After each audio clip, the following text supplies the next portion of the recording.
Keluar dari 99 Mart Bandar Baru Ampang, di bawah jambatan ada lampu-lampu. Saya ingat funfair. Rupanya gerai makan. Inilah dia, Kok Cafe. Owner recommended saya menu baru, nasi lemak ikan air, yummy combo dan spaghetti tom yum. Tempatnya kecil, tapi mereka boleh masak bermacam-macam. Hebat.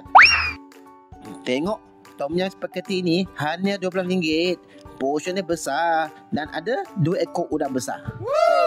Ini sedap, tapi bagi saya, spaghettinya overcook, lembik sikit. Rasanya, ini pun kali pertama saya makan nasi lemak bersama ikan. Macam ni, RM6.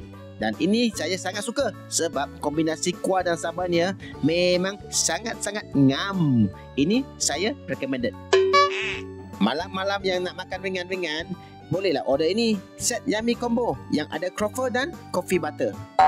Gerai tepi jalan, tapi I can tell you, this croffle is one of the best croffle yang saya pernah makan.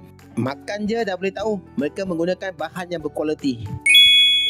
Ini butter coffee sekali dalam yummy combo. I love this. Butter dalam kopi tu membuat kopi tu macam smooth criminal.